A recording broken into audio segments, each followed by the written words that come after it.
Welcome to Britain, an island famous for its rainy weather, polite queuing, and an aggressive obsession with drinking boiled leaves. For a tiny patch of damp rock in the North Atlantic, the United Kingdom has spent the last 2000 years exerting an absurd amount of influence over the rest of the planet. But before they could go rule the world, they had to figure out how to rule themselves. And spoiler alert, it involved a lot of screaming, a lot of French, and a shocking amount of family drama. Originally, the island was populated by the Celts, people who liked blue body paint, tribal music, and minding their own business. Then, in 43 AD, the Romans turned up. Julius Caesar took one look at the British weather and decided the island wasn't worth conquering. But later emperors did it anyway, just for the bragging rights. The Romans brought roads, straight lines, and luxury baths. Then the Roman Empire collapsed, and Britain instantly lost its plumbing. Suddenly defenseless, the island became Europe's favorite smash-and-grab destination. First came the Anglo-Saxons from Germany, pushing the Celts into Wales and Scotland. Then came the Vikings, who treated northern England like a high-stakes vacation home. By the year 1000, Britain was a chaotic patchwork of tiny kingdoms, completely exhausted by constant rebranding. Enter the year 1066, the most important date in English history. William, a duke from Normandy, decided he should be King of England. He crossed the Channel, won the Battle of Hastings, and became William the Conqueror. Suddenly, the entire English ruling class was replaced by Frenchmen.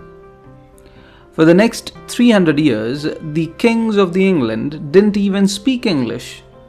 They spoke French, ate fancy food, and looked down on the locals, a tradition that essentially gave birth to the British class system. By 1215, England had a king named John, who was so monumentally terrible at his job that his own nobles cornered him in a muddy field and forced him to sign the Magna Carta. This document, the Magna Carta, basically said, "Dear King, you cannot just do whatever you want anymore." It was the first tiny step toward modern democracy, born entirely out of everyone hating King John. Fast forward to the 1500s, and we hit the ultimate peak of British royal drama. Henry VIII. Henry desperately wanted a male heir, but his wife couldn't give him one. The Pope refused to grant a divorce, so Henry did the most logical thing possible. He banned the Catholic Church, created his own religion called the Church of England, made himself the boss of it, and granted himself the divorce. He went on to have 6 wives, executing 2 of them, proving that changing a nation's entire spiritual identity is much easier than going to marriage counseling. Henry's daughter, Elizabeth I, ruled during the gold age of poetry and pirate-sponsored exploration, but she died without children. The English throne was inherited by her cousin, James VI of Scotland, who moved south and became James I of England. For the first time, England and Scotland shared a single king.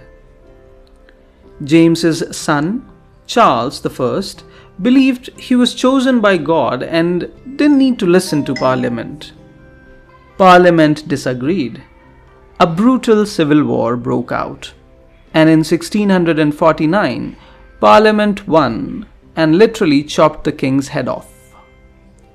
Britain briefly tried being a strict, joyless republic under a guy named Oliver Cromwell, who famously banned Christmas. Before everyone realized, they actually missed having a royal family and invited the old king's son back. By 1707, England, Scotland, and Wales officially signed the Act of Union, creating the Kingdom of Great Britain. Now united and fueled by the Industrial Revolution, Britain looked out at the rest of the world and thought, "That looks neat, we'll take it." Over the next 2 centuries, the British Empire expanded until it covered a quarter of the globe.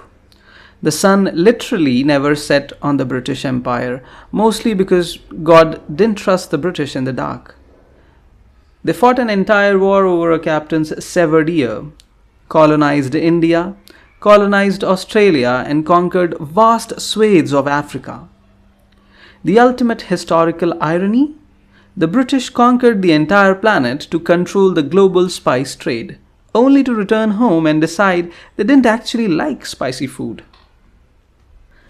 The 20th century brought the ultimate test. Britain and its empire fought through the horrors of World War I, only to face total annihilation in World War II, standing virtually alone against Nazi Germany in 1940. The British people survived the Blitz with a legendary stubborn stoicism. They won the war, but the victory left the country completely bankrupt. In the decades that followed, the empire dissolved. India gained independence, colonies across Africa and Asia became sovereign nations, and Great Britain shrunk back down to its original size, a rainy island in the North Atlantic. Today, the United Kingdom is a complex modern nation, navigating its place in the post-empire world. It's a land of ancient castles and modern tech, fierce political debates, and a population that will still apologize to a lamppost if they accidentally bump into it. They may no longer rule the waves, but as long as there is tea to be brewed and a queue to be formed, the story of Britain rolls on. If you enjoyed this whirlwind tour of the UK, smash that like button and subscribe to the World History series. Let me know in the comments which British monarch do you think was the most wildly dramatic. See you in the next episode.